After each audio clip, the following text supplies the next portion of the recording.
voulais vous montrer ça parce que c'est une belle rivière qui veut dire beaucoup pour moi.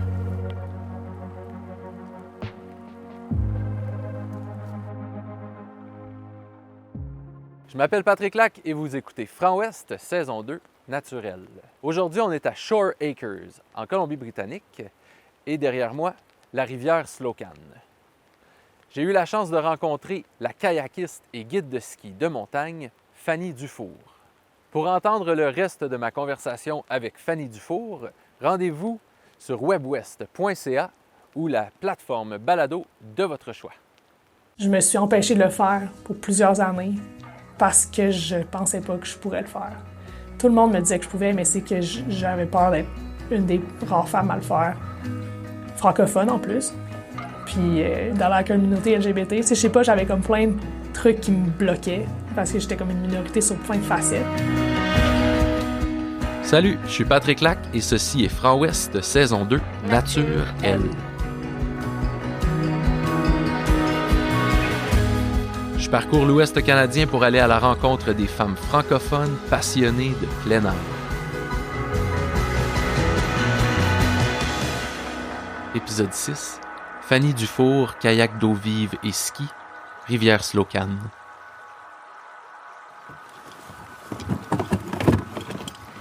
Est-ce qu'on pourrait que le lac soit vraiment bien? Oh! Sinon, il y a cette petite poche-là ici. Il y a comme une poche ici. Hein, Ouais, mais check. Ouais, ça c'est bon? Ah, ben oui, hein. C'est très bon, là. Ah, oui. Veux-tu accès à ton sifflet quand même? Ouais, je pense que je vais être correct. C'est correct? Le temps que j'ai le micro, je pense que j'arrive à besoin d'une sifflette. OK. Ah, oui. C'est sans fil, ça? Ouais. Oui, puis moi, je suis comme... C'est beau, hein? J'ai hâte de voir le niveau. Il y a-tu avoir de l'eau quand même un peu? Je peux pas comparer. Ouais. C'est sûr, c'est... Il y a de l'eau, il y a de l'eau. Puis on fera le filming après. Fait qu'on remontera chercher ton gear ou tu veux-tu juste l'essayer au truck puis on l'amène en bas puis comme ça, c'est bon. Parce que c'est des casques de madame.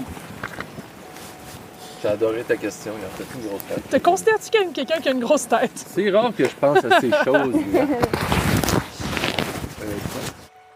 Diplômée de la technique du tourisme d'aventure au Cégep de Gaspé et des Îles, Fanny Dufour est amoureuse depuis toujours des sports d'eau vive et du ski.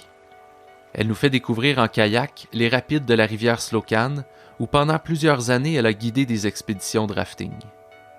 Elle nous parle de son parcours de certification pour devenir guide de ski, du défi d'être une femme dans l'industrie du guidage et des réalités d'habiter dans une mini-maison. Il pleut fort sur les berges de la rivière, les nuages sont bas et frôlent presque les vagues, mais Fanny demeure calme et on sent qu'on va vivre quelque chose d'inoubliable. Je me sens mal pour vous autres, toutes dans la grosse pluie avec l'équipement. Ouais, on n'aurait pas pu faire ça en dedans.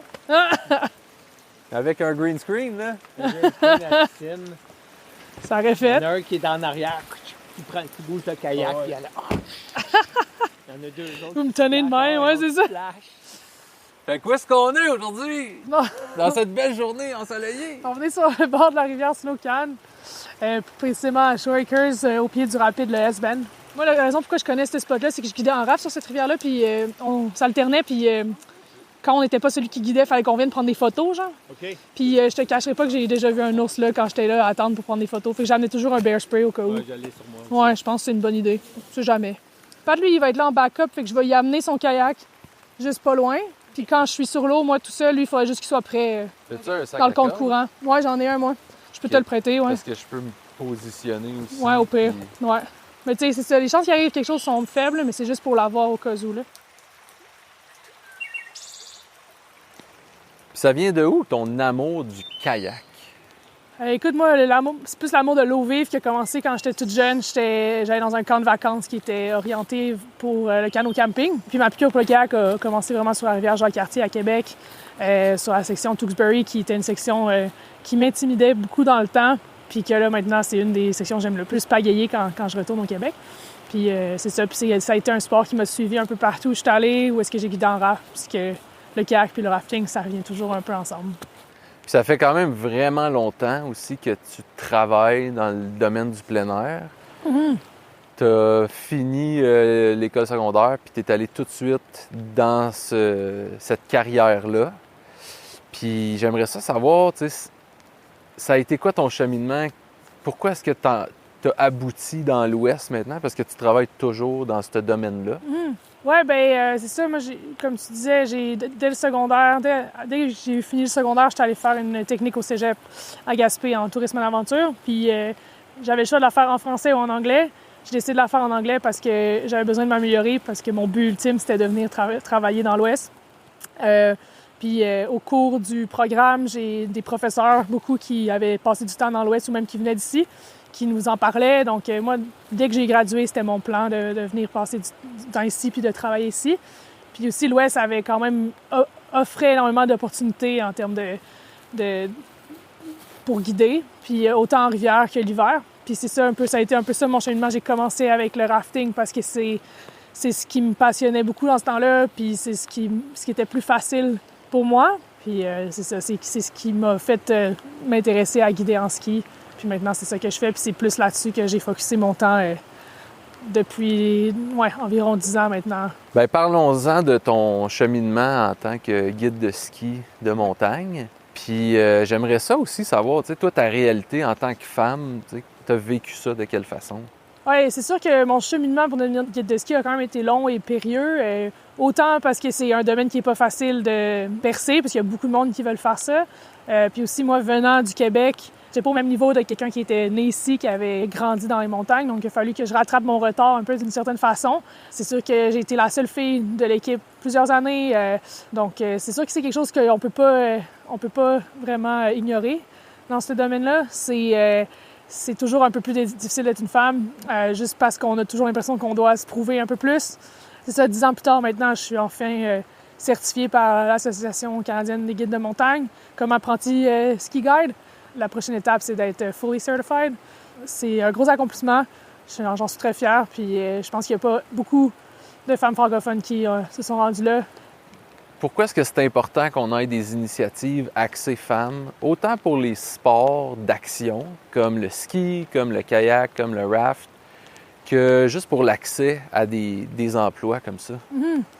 Mais moi, je trouve que dans des emplois comme ça, comme guider, être dans des positions de leadership, puis des positions aussi de question de sécurité, je pense que les femmes ont beaucoup à apporter parce qu'on pense différemment.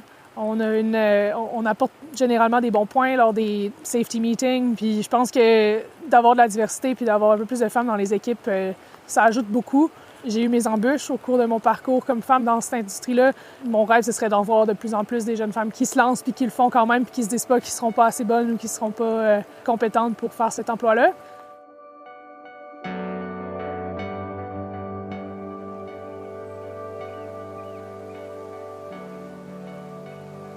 La Slocan, c'est une rivière sur laquelle j'ai passé beaucoup de temps en rafting. J'ai guidé 3 ans sur la rivière, donc je connais tous les coins, toutes les roches, toutes les vagues, j'y connais bien. C'est de l'eau chaude qui arrive du lac Slocan, qui a parcouru vraiment beaucoup de kilomètres avant de se rendre à la section qu'on fait en kayak. Donc c'est de l'eau douce et de l'eau invitante pour le kayak. C'est pas comme des rivières de glaciers froides qui peuvent être intimidantes. Donc la Slocan, c'est vraiment une vibe comme pas trop stressante, puis juste le fun. C'est la section où est-ce qu'il y a le plus de rapides en continu. Nous, en rafting, on l'appelait le S-Bend, parce que ça fait un S. Puis il y en a qui l'appellent les Fashina Rapids. Je pense que ça, c'est son nom officiel. Moi, je la sépare toujours en deux. T'as comme la première section du S, après ça, la deuxième. La première, c'est comme un peu une espèce d'apéritif. Les vagues commencent à être un peu plus grosses. Il y a des trucs qu'il faut que tu évites. Puis une fois que tu tournes le coin, là, t'as le temps de prendre 2 minutes parce que l'eau ralentit. Puis la deuxième section du S-Bend, c'est là que le monde commençait à se dire « Oh mon Dieu, qu'est-ce qu'on fait là? » C'est là que les vagues sont plus grosses, puis c'est comme juste un enchaînement rapide, super le fun.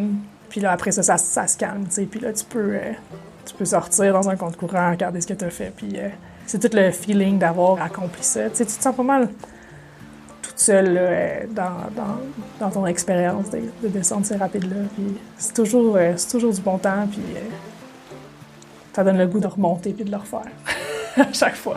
Ouais.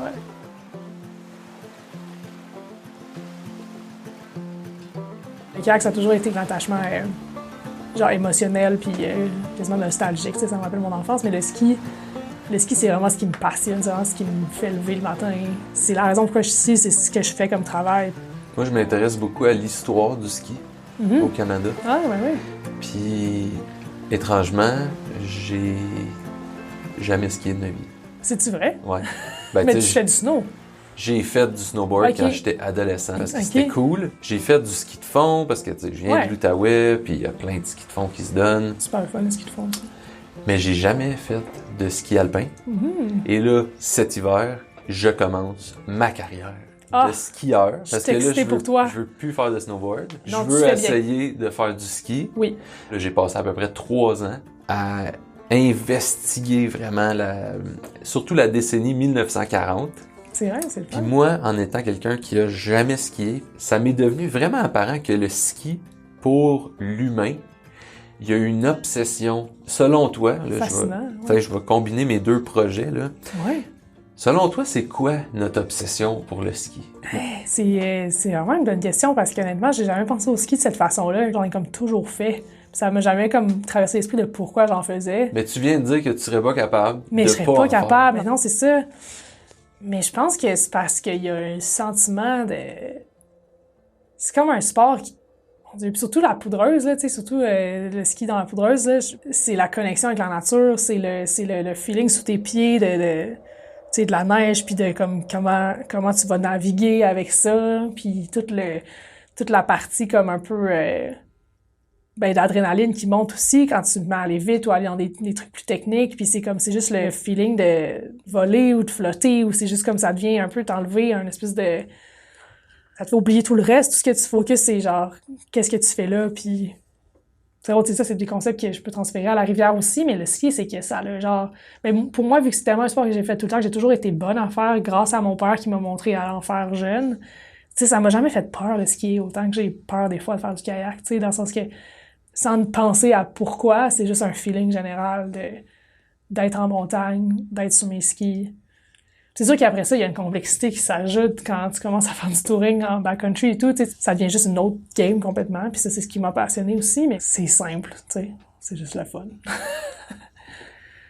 Ce que je disais, c'est que j'ai étudié en plein air, c'est la seule étude que j'ai faite, tu sais, puis c'était un cégep, c'était une technique de 3 ans que j'ai fait, genre direct après le secondaire, j'ai gradué super jeune, j'avais 19 ans, puis moi, mon but, c'était d'aller dans l'Ouest, travailler là-dedans, puis en plus, j'ai fait mon maths technique en anglais, venant d'un background puis d'une famille 100% francophone, parce que je m'étais dit, il faut que j'apprenne l'anglais, puis il faut que je devienne meilleur si je veux aller vivre, travailler dans l'Ouest. Fait que, tu sais, j'avais comme déjà ce plan-là, puis depuis ça, tu sais, j'ai 32 ans, fait que ça va faire quasiment 15 ans que c'est ça mon but dans la vie, puis ça m'a amené où je suis là maintenant, mais c'est ça, j'ai beaucoup focusé sur le ski parce que c'était vraiment ça mon gros truc. Mais j'aimais beaucoup la rivière, j'ai grandi dans un contexte que j'ai toujours été exposée à autant le ski, mais aussi genre le canot, le kayak. J'allais dans un camp de vacances jeune, le camp Minogami, là, à l'extérieur de Shawinigan, qui a changé ma vie, là, vraiment, ce camp-là. Les camps de vacances. Faut que tous les jeunes fassent ça. C'était juste de moi, là. J'ai voulu être guide de rivière aussi, puis j'ai focusé là-dessus, puis je l'ai fait longtemps. Toutes mes premières années au BC, ça a toujours été saisonnière guidée. Tu sais, genre, je guidais en ski, puis je guidais en rivière. Mais c'est comme si la pandémie m'avait réalisé que guider à l'année longue, c'est pas super sustainable. C'est pas un service essentiel pantoute, fait que, tu sais, j'ai fait de la construction, j'ai essayé de faire le médic, puis en bout de ligne, j'étais encore un peu en train de me chercher de ce côté-là, mais guider en rivière, surtout en rafting, il y a moins de possibilités de développer une carrière là-dedans. Tu sais, c'est comme un peu un summer job, de quoi que tu fais pour le fun, c'est mal payé, puis ben... Mais tu bois beaucoup de bière. Tu bois beaucoup de bière, tu rencontres du monde vraiment hot. À tous les jours, Ouais. une nouvelle gang. Ouais, Qui vraiment. sont en vacances. Ouais, c'est vraiment le fun le rafting. Puis qu'est-ce que je trippais, c'est que majoritairement du monde qui décide d'aller faire ça sont complètement terrifiés à l'idée de le faire, tu sais. Puis, tu sais, ils veulent se sortir de leur zone de confort, puis ils sont genre, je vais aller faire du rafting, tu sais, ça va être extrême. Fait que, tu sais, c'était tout le concept de genre les mettre à l'aise, les faire sentir comme en sécurité. Puis qu'en bout de ligne, c'était l'expérience comme de leur vie. Mais je trouvais ça super satisfaisant. Les aider à dépasser leurs limites.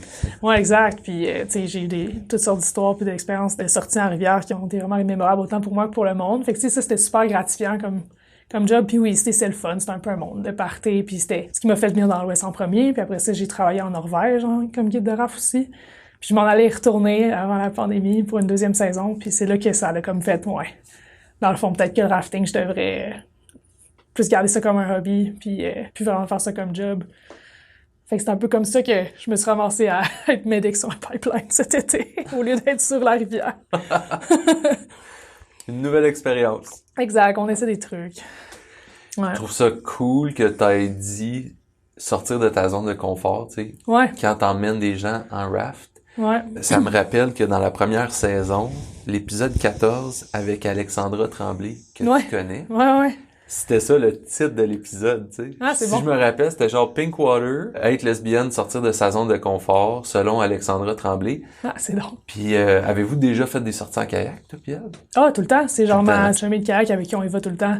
Puis avec ma blonde aussi. Puis une autre de nos amis. Ouais, non, Alex, c'est la première que j'appelle pour aller pagayer. Ben, depuis qu'on est à Nelson ensemble, on n'a pas vraiment pagayé dans le passé. Comme c'est quand même un petit monde, là, le monde du kayak au Québec aussi, surtout au Saguenay.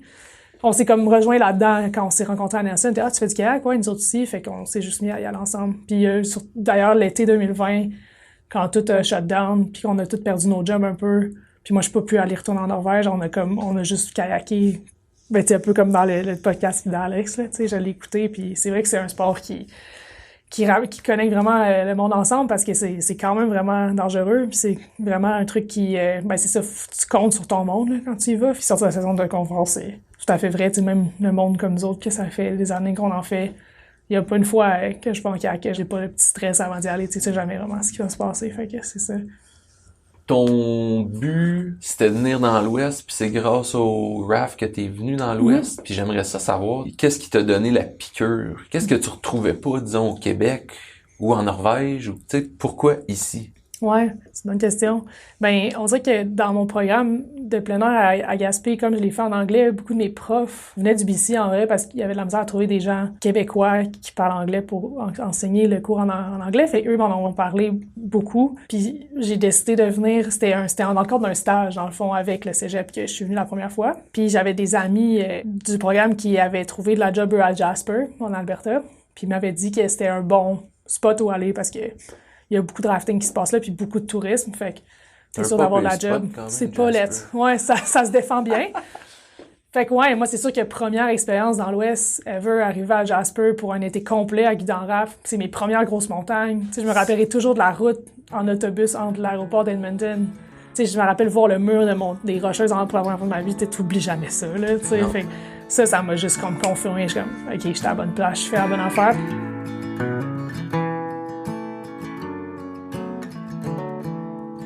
Cet été-là avait été autant extraordinaire que challenging parce que je me suis rendu compte à quel point mon anglais était pas super bon finalement. Puis ça m'a fait vraiment devoir me botter le cul pour m'améliorer. Puis j'ai rencontré des bonnes personnes qui m'ont aidé avec ça. Puis il y avait, pour m'aider, une bonne communauté de Québécois qui était là aussi. Moi, c'est sûr que cet été-là, ça a été mon genre. Je me voyais mal faire ça au Québec alors que je pouvais le faire dans un décor comme ça, puis dans un contexte comme ça, puis aussi, tu sais, le défi de le faire dans une autre langue, puis d'être loin de chez nous, puis d'être partie de chez mes parents, mettons, pour aller à Gaspé, c'était déjà un bon move, là. J'ai de Québec, tu sais, fait que c'était comme... Ça, c'était pas nécessairement ça qui me motivait à venir dans l'Ouest, mais c'était un truc de plus, là, tu sais, juste faire mes affaires. Puis c'est quand je suis restée une année complète pour la première fois. Mais là, cet hiver-là, j'étais allée passer à Revelstoke parce que j'avais des amis du Québec, mais qui étaient avec moi à Jasper pour guider en raft, qui étaient comme nous, on passait l'hiver à Lévis, skier. Puis j'étais comme cool, c'était dans les trucs que je voulais faire depuis longtemps. Tu skiais déjà? Je skiais déjà. Depuis ton enfance? Depuis mon enfance, ouais. Puis dans le cadre du cours de plein air à Gaspé, on a fait beaucoup de ski dans les chic-chocs. Ils nous avaient initiés au backcountry skiing, au ski touring, en télémarque dans le temps, là, parce qu'on n'avait pas les moyens de se payer des bindings de ski, c'était n'importe quoi. Et on pognait des débarques sans arrêt en descendant, mais ça m'a fait apprécier encore plus le ski après avoir fait 3 ans de télémarque. Mais là, le step était quand même gros.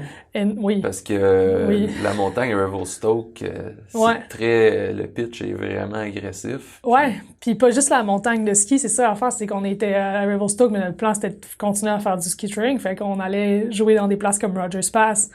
Moi, la première fois que je suis arrivée à Rogers Pass pour faire une journée de touring, je suis vous niaiser, là. C'est vraiment là-dedans qu'on s'en va, tu sais. Moi, j'étais habituée au Mont Hoxback, là, dans les chic-chocs, tu sais, c'est pas toute la même game. Puis le monde aussi, là, la quantité de monde. On vient juste d'aller faire le tournage avec Sabrina et Mon à Rogers Pass, puis c'est immense. C'est vraiment pas les montagnes qu'on a dans l'Est. Ouais. Puis tu sais, même en comparaison aux chic-chocs, qui sont techniquement les grosses montagnes du Québec, c'est là que le monde va pour faire du touring puis être dans du terrain plus comme sérieux avec du terrain avalancheux et tout. Le step en Béchic-Choc, puis ça, c'était énorme. Puis tu sais, j'avais quand même des bases de cours d'avalanche grâce à la technique de Gaspé. Tu sais, j'étais pas non plus n'importe qui se ramassait dans le backcountry puis qui savait pas qu'est-ce que ça impliquait, tu sais. L'ampleur du terrain, c'était quelque chose. Mais ça m'a fait réaliser que c'est ça, là, je voulais rester les hivers aussi, là. C'était plus juste l'été puis le rafting qui me motivait à rester dans l'ouest, c'était les montagnes puis le ski aussi. Fait que là, tu déménages à Revelstoke, puis t'as habité là à environ 5 ans. Mm-hmm. Puis ceux qui te connaissent savent que t'es une passionnée de tiny house. Puis tu t'es construit un tiny house. Puis je me demande, est-ce que c'était comme un choix, genre, t'as toujours voulu faire ça, ou c'est parce que, tu sais, on le sait, là, en Colombie-Britannique, c'est extrêmement difficile de se trouver du logement, autant de louer que d'acheter. Puis il y a beaucoup de monde qui vivent le van life. C'est drôle. Parce que je l'aurais pas fait toute seule, dans le fond. C'était pas un truc qui, moi, me tentait de faire ça. C'est comme arrivé à cause des circonstances, des opportunités que j'ai eues, puis surtout grâce à mon copain de l'époque. Dans le fond, parce qu'on était déjà en van life. Puis là, on parle de c'est il y a 10 ans, là. Ouais, c'était comme pas la mode C'était pas un truc là. encore. Non, pas en tout. On était vraiment pas beaucoup de monde à faire ça. C'était quand même original dans le temps de vivre dans sa van. Puis surtout, nous, on le faisait pas pour bien paraître sur les réseaux sociaux. On le faisait vraiment juste parce que c'était la seule façon d'avoir un toit sur notre tête. Parce qu'on était pauvres à ce point-là. Parce que je vis dans le raf pendant l'été. Comme je te disais tantôt, c'est pas ça qui paye le plus. Fait que... Puis depuis qu'il y a eu tout le développement de la station de ski à Revelstoke, tout l'immobilier s'est enflammé. Fait que c'était déjà probablement difficile d'accès. Oui, absolument. Mais j'ai eu la chance, la première hiver que j'ai passé à Revelstoke, grâce à des amis qui s'étaient pris d'avance, on avait réussi à louer une maison. J'avais vraiment vécu l'expérience Revelstoke à ski bomber. Tu fais juste skier. Je skiais, mais j'ai fait mon cours d'avalanche professionnel d'une semaine qui était pas inclus dans le cours à Gaspé, qui était comme un step de plus. En tout cas, mais ça veut dire que la van, c'est arrivé parce que j'ai voulu revenir à un autre hiver à Revelstoke. Je m'étais fait engager pour être tail guide dans une compagnie de cat-ski parce que l'hiver d'avant, quand j'étais avec des amis dans la maison, j'ai rencontré quelqu'un qui m'a fait découvrir le monde des lodges de ski. J'avais pas conscience que c'était un truc. Il m'a expliqué tout le concept de faire des practicums. Comme on dit, c'est comme des stages d'une semaine non rémunérés. Tu vas dans un lodge de ski, t'es un peu l'esclave de service, en vrai. C'est aussi simple que ça. Fait que tail guide. Mais parce qu'ils ont, eux, ils ont des tail guides qui sont employés, qui sont payés, puis t'es vraiment juste un nobody qui est là puis qui veut apprendre comment être tail guide. Pour eux, c'est une façon d'avoir du nouveau staff, tu sais. Ils peuvent te saisir, genre, puis voir quel genre de personne t'es, puis si t'es bon, puis si t'es travaillant pendant la semaine que t'es là, puis à la fin, eux, ils font comme « Ah, mais l'an prochain, on a 2 positions d'ouvertes comme tail guide. » Toi, t'étais smart, qui qu'on se rappelle qui était bon. Puis moi, j'ai eu la chance d'avoir un practicum de dernière minute, parce que d'habitude, c'est ça, il y a beaucoup de monde qui veut faire ça, puis c'est encore là, c'était fou il y a 10 ans, c'est encore plus fou maintenant, l'engouement pour faire des practicums, pour rentrer dans des lodges. Puis en tout cas, ça pour dire que j'ai eu l'opportunité de faire ce practicum-là, puis ce lodge-là m'appelle, puis ils me disent « On t'engagerait comme tail guide l'hiver prochain. » Et moi, c'est sûr que j'ai sauté sur l'occasion, mais là, c'était comme un peu dernière minute, pas eu le temps de se trouver de logement, fait qu'on s'est comme reviré de bord, on a fait « Bon, on va vivre dans notre char. » Grâce à ses skills à lui, modifier une van et tout.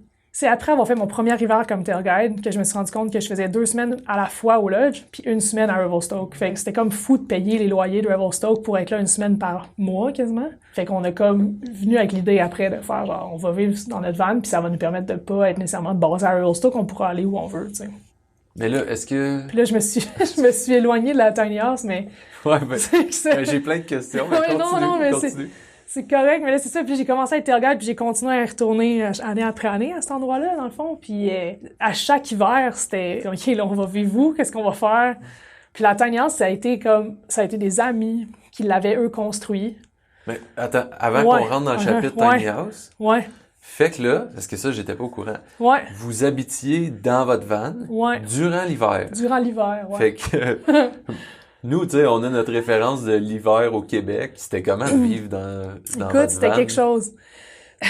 Moi, c'était drôle parce que je sortais du lodge après 2 semaines. Puis je me rappelle, dès que je retrouvais du service sur la route, j'appelais tout le temps mon chum, faire comme, fait où la maison? Genre, tu sais, t'es où?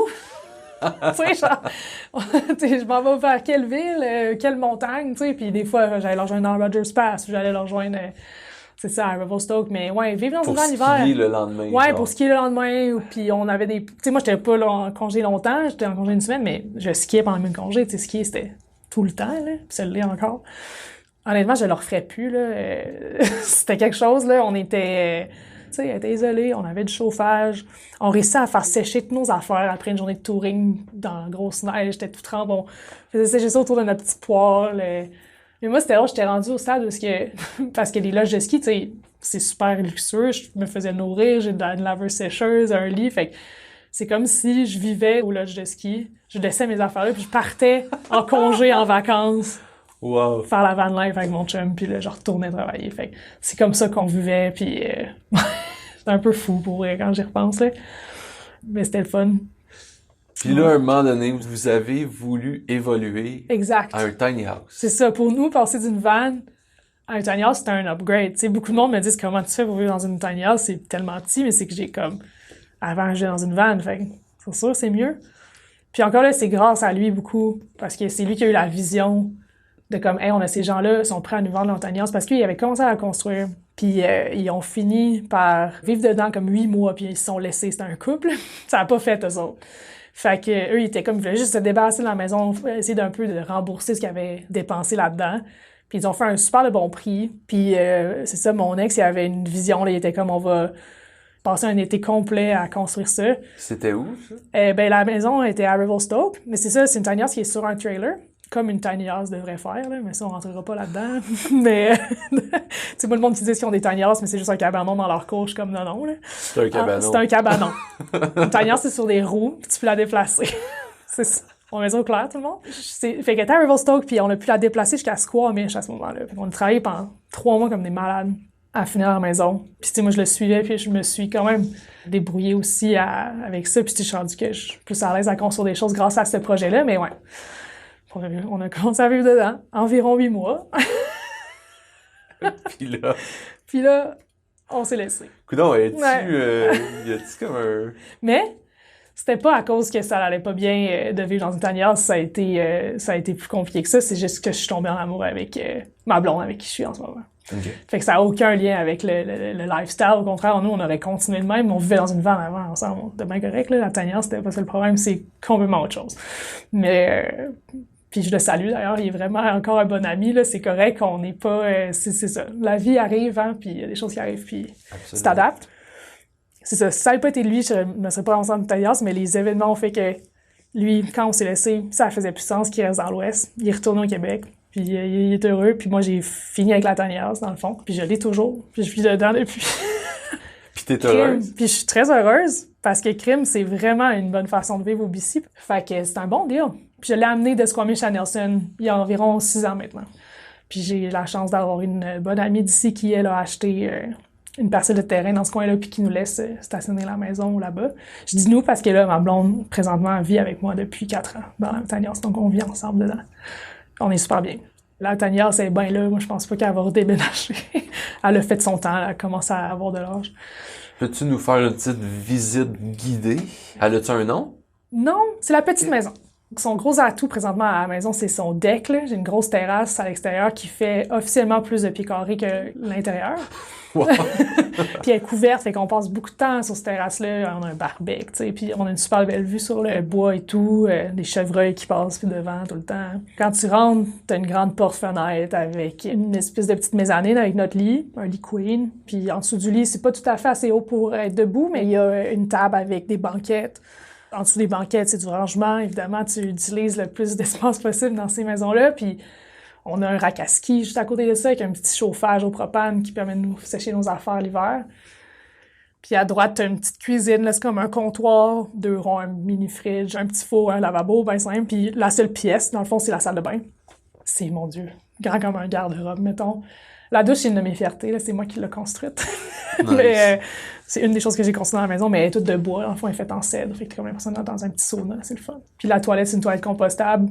C'est aussi simple que ça. Puis c'est une petite boîte. Il y a tout dedans qu'on a besoin d'avoir. Puis tout ça, c'est sur une superficie qui est grosse comment? C'est 8 pieds par 20 pieds. Donc, okay. Si tu comptes le lit en superficie, c'est 195 pieds carrés. Wow. Ouais, fait que... Puis ça, tu peux tirer ça avec un pick-up? Ouais, un gros pick-up. T'as toujours une limite en largeur puis une limite en hauteur, sans devoir avoir des permis spéciaux pour la déplacer sur la route sans que ça soit oversize. Mais les longueurs, c'est un petit peu plus flexible. Comme 20 pieds, c'est quand même une petite. Il y en a qui vont jusqu'à 24, 32. Le plus gros déménagement que j'ai fait avec la tanière, c'est ça, c'est de Squamish à Nelson, puis c'était très stressant, là. C'est quoi, Nelson, Squamish, c'est quoi, 8 heures, hein? Une bonne journée? Ça nous en a pris 18. C'est-à-dire, mais c'est parce qu'il y a 3 passes de montagne, puis le truck qui la towait, il arrêtait pas de overheater, c'était toute une histoire. Mais elle s'est rendue en un morceau, puis c'est ce qui compte. Mais ça se déplace, mais tu te déplaces pas ça à chaque fin de semaine, mettons. C'est pas un campeur. C'est pas un campeur, mais c'est déplaçable. Puis honnêtement, on est bien. Mais c'est sûr qu'on aimerait ça être dans une vraie maison un jour, mais là, c'est de voir si la vie va nous le permettre financièrement. C'est tellement une alternative, tu sais, que... Ouais. Ici, avec le climat qui est quand même assez tempéré durant l'hiver, tu sais, tu peux te permettre de vivre en van ou en tiny house. Puis... Mais je mettrais la tiny house dans une autre catégorie que la van quand même, parce que ça se rapproche plus d'une vraie maison, vu que c'est isolé comme une vraie maison, c'est chauffé comme une vraie maison, ça file pas comme la van dans le temps, que c'était vraiment comme plus de la survie, là. C'est vraiment autant confortable. La seule différence, c'est vraiment la grandeur. C'est sûr que le climat aide, mais je pense que notre maison ferait très bien à Québec dans les moins 30 aussi, là, autant qu'une maison normale. OK, mais là, je vais te poser la question qui tue. Ouais. Là, vous êtes 2 adultes là-dedans avec des affaires. Comme, on a toutes des affaires, là. Ouais. Tu reçois des cadeaux de Noël, là, tu t'achètes des choses. Vous vivez dans un tout petit espace. C'est-tu comme... Là, ça fait combien d'années? Moi, j'ai la maison depuis 8 ans. T'es-tu comme au bout de ta vie, t'en peux plus? Ou on s'habitue, on trouve des trucs? Ou... C'est une bonne question. Il y a des moments, un peu, je suis comme, ça rentre plus, là, on a trop d'affaires. Mais au lieu de blâmer la maison pour ça, moi, je nous blâme, nous, d'avoir trop d'affaires. Fait que ça nous motive à faire un clean-up. Puis je pense que ça avait été un cool exercice quand j'avais commencé avec la vanne. Puis après ça, Tania, c'était de juste comme me subvenir de peu. Puis c'était un peu le concept minimaliste, mais tu sais pas, je dirais pas qu'on est minimaliste parce qu'on a quand même des trucs, là. Mais c'est sûr, ça permet d'avoir un peu d'une critique, de genre, OK, j'ai-tu vraiment besoin de tout ça? Mais en même temps, c'est pas l'espace, moi, qui me dérange. Moi, c'est des trucs comme avoir une laveuse sécheuse. C'est des choses que beaucoup de monde prennent pour acquis, avoir un bain. Un lave-vaisselle. Un lave-vaisselle, exact. Des choses simples de même. Que ça, j'ai hâte d'avoir une vraie maison pour ça, mais tu sais, ça m'empêche pas d'être heureuse quand même sans ces trucs-là. Puis l'espace, on gère, mais le fait que ça fait longtemps, là, ça va faire 3 ans qu'on est en même place, on a comme accès à un storage, on se limite moins qu'avant sur ce qu'on a. Mais non, pour de vrai, je pense que je serais capable de continuer à vivre dedans encore quelques années facile. Là. Je suis pas encore au stade où est-ce que je m'arrache les cheveux de sa tête. Non, vraiment pas. Puis moi, je suis contente d'avoir ma blonde tout le temps à portée de main. T'sais, c'est pratique. Moi, quand on se ramasse dans des grandes maisons puis je peux pas y parler quand je suis à la bolle, ça me déstabilise. Je suis comme... on est rendu là. C'est comme, t'es dans une autre pièce? Je peux pas... Ah, OK. Parce que là, tu peux être sur la bolle puis tenir la main. Clairement, pendant qu'elle fait la vaisselle. Je suis sûr qu'elle adore ce moment-là d'intimité. C'est beau. Ouais. Est-ce que t'es quelqu'un qui aime le danger? Ben écoute, ça dépend à qui tu demandes. Si tu demandes à mon père, oui. Ou mon frère, ma soeur, ce qui s'imagine que je fais dans la vie, puis même pour mon propre fun, ils comprennent pas. Là. Ils pensent que je suis la personne la plus extrême, mais honnêtement... Je ne crois pas. Là. Je suis quelqu'un qui a une notion du danger puis du risque que je prends en faisant ce truc-là qui est très aiguisé, surtout parce que je guide puis que j'amène des gens avec moi. Je peux pas me permettre de pas penser au potentiel danger, tu sais. Je reste dans ma zone de confort. Je sors parfois aussi, mais tu sais, c'est toujours calculé, mettons. Mais surtout parce que je suis dans un stade dans ma vie où est-ce que je vieillis puis c'est mon job, fait que je peux pas me permettre de faire je vais sauter ce cliff-là de 40 pieds, voir si je vais le lander, tu sais, ça me donne rien, moi, dans le fond, tu sais, je veux dire, j'ai pas de thrill à faire ça parce que je pense juste à qu'est-ce qui pourrait arriver de mal. Mais je pense que comparé à d'autres personnes, le terrain que je skie, dans le contexte que je le fais avec ma job, puis dans du terrain avalancheux, je suis consciente que ça a un niveau d'extrême quand même, que moi je vois plus comme de quoi d'ici extrême que ça, mais je sais que ça l'est pour beaucoup de monde. Puis on sort d'une saison qui a été quand même... Aussi, ouais.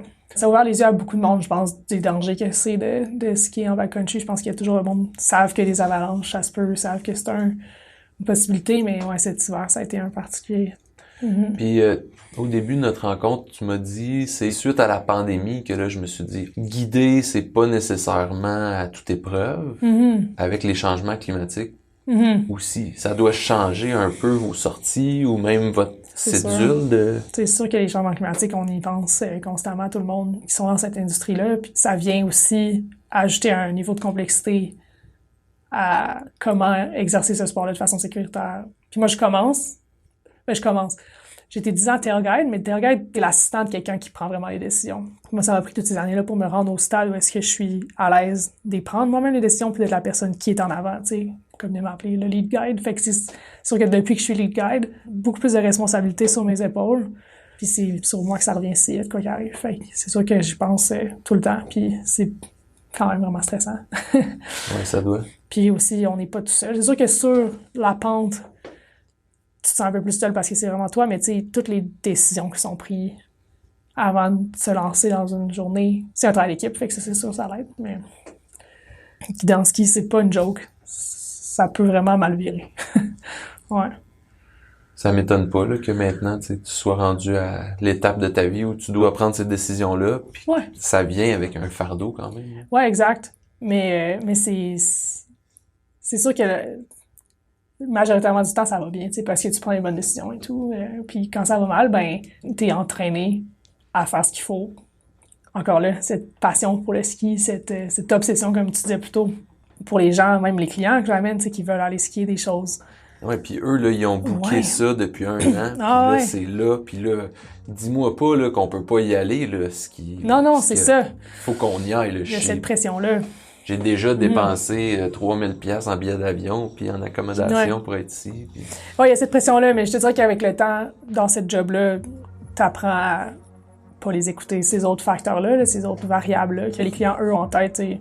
Nous, c'est safety first, puis rendu là, ce qu'ils veulent, l'argent qu'ils ont dépensé, on s'en contre-fout, là, dans le sens que c'est pas ça la priorité, mais ces gens-là qui ont décidé d'aller faire ce trip-là, puis qui se sont ramassés à mauvaise place au mauvais moment, puis qui leur sont arrivé quelque chose ou qui soit arrivé quelque chose à leurs proches, c'est un pensée bien. Des fois, tu te dis comme, ouais, y avait-tu vraiment réalisé le danger, quand ils ont commencé à faire ça? C'est triste, t'sais. Quand toutes les astres s'alignent, puis t'as une journée parfaite, t'as les bonnes conditions, la belle météo, t'as pas de danger d'avalanche, c'est fou, là. Moi, je réalise pas encore que je suis payée pour faire ça. c'est le rêve, là. On en est maintenant à notre 2e saison de Franc Ouest, grâce à l'implication de partenaires financiers comme Patrimoine canadien et Réseau Femmes Colombie-Britannique. Mais c'est grâce à vous, nos auditeurs, qu'on peut continuer de promouvoir la francophonie canadienne. Merci d'être là à chaque semaine et de partager vos épisodes préférés avec d'autres. Merci de laisser des commentaires, des j'aime et des 5 étoiles.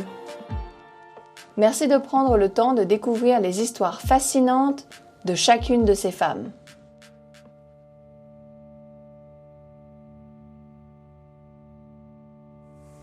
Est-ce que le fait que toi, t'es une femme dans cette industrie-là, ça t'a-tu empêché ou t'as-tu vécu des moments de... Absolument. Ouais. Puis ouais, c'est un bon sujet parce que c'est sûr que moi, écoute, quand tu m'avais proposé de faire cette entrevue-là, c'est sûr que moi, j'espérais pouvoir aborder ce sujet-là parce que c'est quelque chose qui... Ça a eu une grosse part dans mon développement puis dans ma carrière jusqu'à maintenant. Puis je sais que ça va continuer d'en avoir une parce que c'est en effet un monde très masculin. Pour juste mentionner l'industrie du ski, parce que je rentrerai pas dans le rafting parce que c'est encore pire, mais je veux dire, t'es souvent en minorité tout le temps en fait. T'es tout le temps en minorité, c'est rare qu'il y en a d'autres, des filles. C'est le continuel sentiment d'imposteur. Même si tu veux pas l'avoir, tu l'as pareil. C'est comme je suis assez bonne dans le fond pour être ici, je suis assez forte. C'est tout ça. Puis malheureusement, je veux pas généraliser, mais tu sais, les guides de ski, c'est pas les hommes les plus qui vont penser à ces affaires-là. Tu sais, puis c'est du monde qui ont beaucoup d'ego.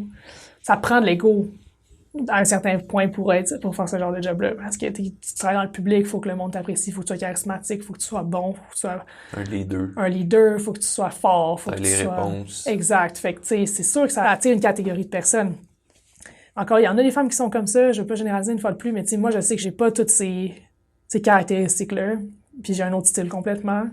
Puis c'est la bataille avec les collègues par rapport à ça, mais aussi les clients. Puis ce que les gens pensent de toi, sans même te connaître, sans même avoir vu de quoi t'es capable, tu sais, parce que t'es une femme. Tu sais, c'est comme l'idée déjà prédéfinie. C'est comme, elle sera pas assez bonne pour guider l'expé, on s'en va, c'est du gros niveau. Elle skira pas assez vite, elle sera pas capable de me déterrer si je suis enterrée dans une avalanche parce que c'est une femme bien moins forte, tu sais. Pour l'avoir vécu, ça l'arrive encore, là, tu sais, des idées prédéfinies. Mais je veux pas sonner trop défaitiste parce que j'ai quand même été capable de me rendre où ce que je suis en ce moment. Ça m'a pas empêché. Tu sais, il y a personne qui m'a dit « Oh non, t'es une femme, t'as pas le droit ». Fait que ça, je me sens super chanceuse de ça. Mais ça n'aura pas été sans embûches, puis surtout des embûches psychologiques chez moi. Tu sais, ça a été des barrières que je me suis mise moi-même. Juste à cause de cette idée-là qu'on a dans notre tête, les femmes, c'est qu'on a besoin de travailler plus fort, on a besoin de montrer qu'on est plus capable, puis faire plus. Puis ça, moi, c'est vraiment ce qui m'a drivé toute ma carrière d'Atanski, c'est de travailler plus fort. Ça a fait de moi un employé puis une collègue que le monde appréciait, mais moi, je le faisais pour compenser pour le fait que j'étais une femme, mais dans le fond, j'avais pas nécessairement besoin de le faire, mais le fait que, tu sais, le cours pour être lead guide, c'est un cours qu'il faut prouver que tu as ce qu'il faut pour rentrer dedans. C'est super contingenté, fait qu'il faut que tu prouves à cette association-là, qui est l'Association canadienne des guides de montagne, que tu as le résumé, puis tu as le profil pour être examiné pour devenir lead guide, puis ça vient avec des examens, ça vient avec des cours. Puis juste cette étape-là, moi, je me suis empêchée de le faire pour plusieurs années parce que je pensais pas que je pourrais le faire. Tout le monde me disait que je pouvais, mais c'est que j'avais peur d'être une des rares femmes à le faire. Francophone en plus. Puis dans la communauté LGBT, tu sais, je sais pas, j'avais comme plein de trucs qui me bloquaient parce que j'étais comme une minorité sur plein de facettes, genre. Je sais, tu me regardes avec un air de genre pourquoi, puis je sais. Ben non. Parce que c'est con, tu sais, mais ça m'est quand même traversé l'esprit, puis ça a été quand même un truc dans mon cheminement. Mais là, je l'ai fait, j'ai bien réussi, ça m'a pas empêché à rien d'être une femme dans le fond, puis j'ai performé autant que bien des hommes pour devenir guide, puis j'en suis fière. Parce que, ouais. Je sais pas si ça fait du sens. Ben oui. Ouais. Puis mon visage, c'était pas du tout un visage de « Hein, pourquoi? » C'était plus genre... Je pense que je peux comprendre parce que ce qui me surprend, c'est que tu as vécu un syndrome d'imposteur. Je m'attendais pas à ça. Parce que tu as étudié en plein air. Au Québec, tu sais, d'étudier à Gaspé, c'est bien reconnu. Puis le fait que tu dises « J'étais francophone aussi », j'avais comme pas pensé. Dans ma tête, ton bilinguisme serait comme un argument en ta faveur, mais... J'avoue que dans un milieu où t'as du monde qui sont nés dans les montagnes, dans les rocheuses, eux, c'est sûr qu'ils se sentent à leur place. Ils ont skié ce terrain-là toute leur vie. Je pense que je peux m'imaginer, à quel point tu t'es mis de la pression, puis tu t'es restreint, puis... Ouais, t'as mis le doigt là-dessus, tu sais, ça, je m'en suis rendu compte en étant dans ce domaine-là, je suis comme, OK, toi, t'es né à Banff, t'as toujours skié, t'as fait de l'héliski comme avec tes parents quand t'étais jeune. Puis moi, je suis arrivée ici, j'ai commencé à 21 ans à voir des grosses montagnes puis à être dedans. Fait que c'est sûr que tu pars avec un retard. Puis c'était comme de rattraper ce retard-là, puis en plus d'avoir assez de confiance en moi pour faire comme non, je peux quand même le faire. Puis le côté francophone, c'est vrai que c'est un atout pour bien des raisons, mais n'empêche que je vais toujours être la guide fille qui a l'air plus jeune qu'elle est, qui parle bizarre, tu sais. Puis en plus, elle est gouine. Là, tout le monde, ah non, pas elle. Mais ça, à la limite... C'est un détail, mais ça, je m'en contrefous ce qu'ils pensent de ça, mais il y aurait genre le gars qui vient de Banff, qui est beau, qui a une barbe, qui est ci, qui est ça, puis là, ils se font dire « Non, t'es avec l'autre. » Puis genre, jusqu'à ce que je sois sur la pente à leur montrer de quoi je suis capable, eux, ils se mettent dans la tête « Ah, c'est pas, tu sais, pourquoi je suis pas avec l'autre? » Je sais pas. Mais moi, je me disais qu'ils disaient ça. Quand t'es en situation d'urgence, le gars qui est né à Banff, on le sait pas, il est fait de quoi. C'est vraiment dans ces moments-là qu'on voit les personnes, ils sont là pour quelle raison? Parce que le gars que finalement, lui, son acceptation dans ce programme-là, c'était comme plus facile parce qu'il y a une aisance, parce qu'il est grandi là-dedans. Mais peut-être que lui, finalement, c'est pas ça son défi, c'est pas ça non plus sa passion. Ouais. C'est drôle que tu dises ça parce que j'étais beaucoup confrontée à ça aussi dans ce domaine-là. C'est comme genre, t'es là pour quelle raison, dans le fond, tu sais? Ouais. C'est bien glamorous d'être la personne assise en avant de l'hélicoptère puis qui décide où est-ce qu'on va skier. Oui, c'est sûr. Là, moi aussi, des fois, j'ai mes moments, genre, OK, c'est vraiment hot ce que je suis en train de faire. Mais ce qui compte, c'est le monde en arrière, là. Ils sont là, puis c'est la raison pourquoi t'es là. J'ai peut-être eu des propos un peu négatifs, comme quoi c'était difficile, mais il y a eu des moments où ça a été super empowering aussi. J'ai énormément de moments où est-ce que j'ai été fière d'être une femme, j'ai été fière de réussir à faire ça, puis je veux juste inspirer d'autres femmes à le faire. Tu sais, je veux pas qu'il y en ait qui se disent « Ah, ça a été tough pour elle. Ah, dans le fond, je me donnerai pas la peine. » Au contraire, ça a valu le coup, là. Fait que, tu sais, il faut pas non plus que ça freine des jeunes femmes de le faire, sachant que c'est un monde plus masculin, puis je veux mentionner que ça change, puis que c'est beau ce qui se train de se passer. C'est parce que je peux voir ce que les femmes apportent à cette industrie-là. Tu sais, c'est évident qu'ils en ont besoin. Je pense je sais pas si ça répond bien à ta question. Ouais, vraiment. Ouais. Est-ce que c'est difficile pour toi la distance avec ta famille ou tes amis? Tu sais, moi, à la base, c'est plus personnel un peu, mais tu sais, moi, quand j'ai décidé de venir au BC pour guider en RAF, comme je te parlais, c'est la même année que ma mère est décédée. Puis moi, ça a comme été un peu un tremplin quand ça s'est arrivé. Puis je me forçais à rester au Québec pour m'occuper d'elle parce qu'elle a été malade longtemps. Elle est décédée jeune du cancer. C'est pour dire que ça a comme été un wake-up call pour moi de faire comme j'ai besoin de vivre ma vie, tu sais, puis j'ai besoin de le faire, ce plan-là, d'aller dans l'Ouest. Tu sais, perdre sa mère, c'est difficile, surtout aussi jeune, puis des fois, je me sens loin de ma famille, c'est sûr, quand ça me frappe. Puis j'aimerais ça pouvoir aller voir ma sœur, puis en parler, puis pleurer ensemble. Puis mon père aussi, oui, je trouve ça difficile d'être loin des autres, c'est sûr. Mais je fais l'effort de retourner souvent, puis... Mais il y a une chose, c'est que personne n'est venu me voir encore, mais j'ai bien hâte au moment où est-ce que, genre, ma sœur va être sortie de son enfer d'avoir 3 enfants, un peu comme toi, puis venir me voir. C'est quoi ta plus grande fierté? Le sentiment de fierté que j'ai eu quand j'ai su que j'avais passé. Puis tu sais, l'examen, c'est cinglé, là. T'es 8 jours en montagne, tu fais du touring, tu prends des décisions en montagne, tu guides des gens, ben tu guides tes fellow candidates, là, les autres qui font l'examen aussi, puis t'as un examinateur qui te regarde, qui fait tout ce que tu fais, tous tes moindres gestes, fait que c'est vraiment, vraiment intense. Je pense que c'est ma plus grande fierté pour elle, surtout parce qu'il y a le build-up avant. Toutes les struggles dont on a parlé que j'avais eu en étant une femme, en étant francophone, toutes les barrières que je m'étais mises, tout le moment dans ma carrière où je me suis dit « Oh non, je le ferai pas, les CMJ, je serai jamais assez bonne pour ça. » C'est pas mal le plus gros truc que j'ai accompli dans ma vie.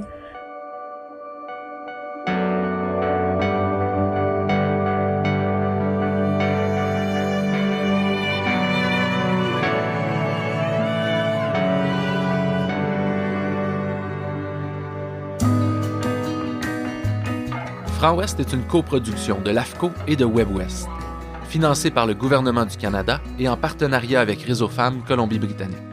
Réalisation et animation, c'est moi, Patrick Lac. Productrice principale WebWest, Micheline Arbé. Chef de contenu WebWest, Sandra Poirier. Direction AFCO, Lynn Chartier. Réalisation, direction photo et montage vidéo, Jackie Atkins. Prise de son, mixage et médias sociaux, Véronique Trudel. Caméraman, opérateur drone et photographe, Alex Balsé. Traduction et rédaction, BPM Communication. Graphisme, Patrick Lac et Louis Fortier Design. L'image du logo est de Wild Air Photography et Sweet Peas Studio. Thèmes musicaux, The Great Novel et Projet Hertz. Ambiance musicale, Patrick Lac, Charles Robert, John Shakespeare, Peter Reed et Spyro's Beat. Merci à Nelson Public Library et leur studio communautaire Tech Hub, Kootenai Co-op Radio, Radio Victoria, Jamie Shinkuski, Alexis Roy-Perra, Marcus Dénommé, Marley, Ralph et Béatrix, et Anne-Marie Claveau.